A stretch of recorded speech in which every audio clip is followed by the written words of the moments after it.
Bienvenidos a El Pergamino, el canal donde desentrañamos los secretos del pasado.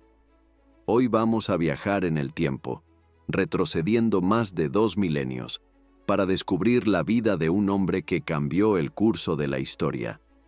Alejandro Magno, el conquistador que forjó un imperio inmortal. Pero, ¿quién era realmente este joven rey? ¿Qué lo motivó a arriesgarlo todo por un sueño? Acompáñanos en este recorrido por la vida y las conquistas de uno de los líderes más enigmáticos y poderosos que el mundo ha conocido. Todo comenzó en el año 356 a.C. En Pella, la capital de Macedonia, nació Alejandro, hijo del rey Filipo II y de la reina Olimpia. Desde muy pequeño, Alejandro mostró una inteligencia y ambición que lo diferenciaban de los demás. ¿Podría alguien haber imaginado entonces que este niño, que corría por los pasillos del palacio, conquistaría el mundo conocido? Educado por el gran filósofo Aristóteles, Alejandro absorbió conocimientos sobre filosofía, ciencia y estrategia militar. Pero no solo aprendió de libros. Desde joven acompañaba a su padre a las campañas militares. Fue en el campo de batalla donde Alejandro descubrió su verdadera pasión: la guerra, el arte de la conquista. A los 18 años, Alejandro tuvo su primera prueba de fuego. En la batalla de Queronea, enfrentó a las poderosas ciudades-estado griegas. Con una valentía desbordante y una táctica brillante, lideró la caballería macedonia y logró una victoria aplastante. El destino ya estaba sellado.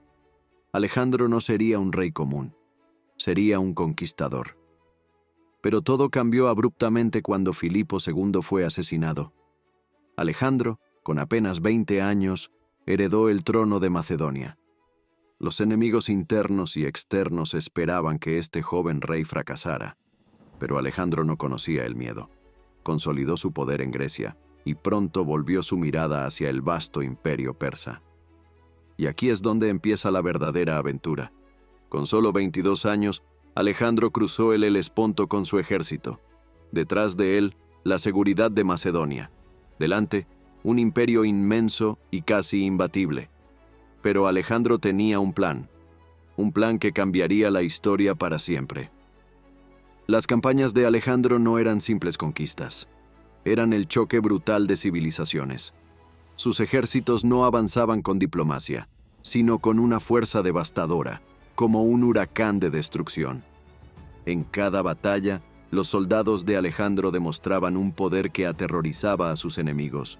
Desde Grecia hasta el río Indo, su paso fue un espectáculo de ruinas, muerte y un dominio absoluto.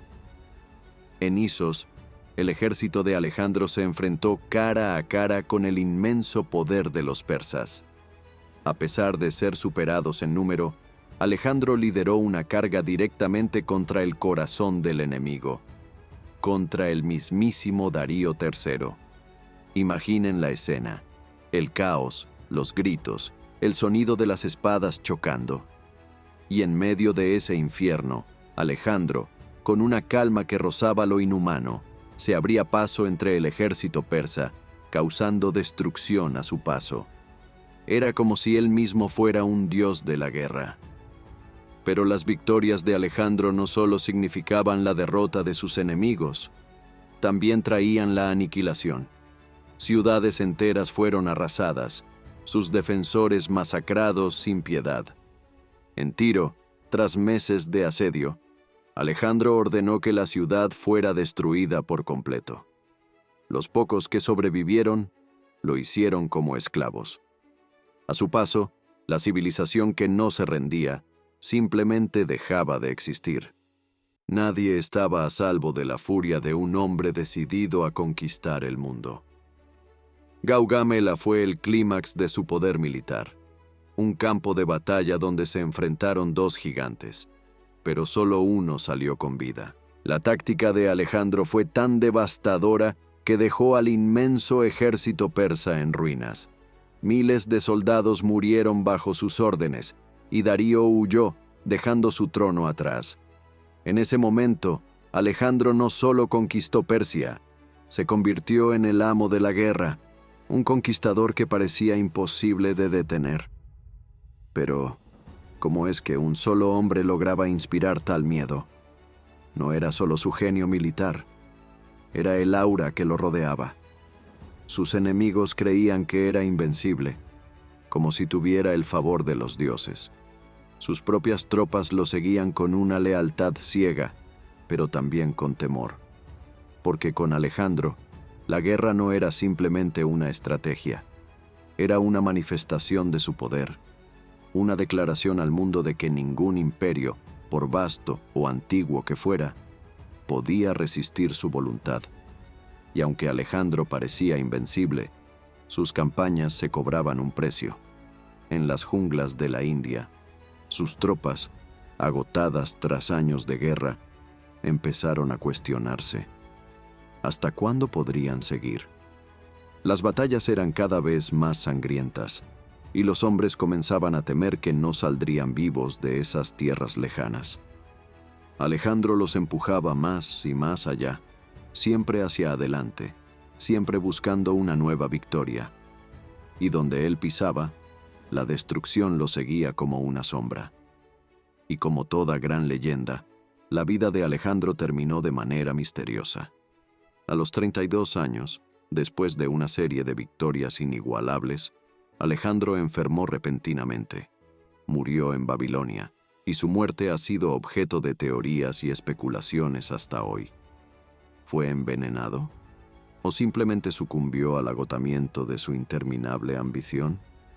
Quizá el precio de intentar conquistar el mundo fue demasiado alto, incluso para él. Pero su legado no murió con él.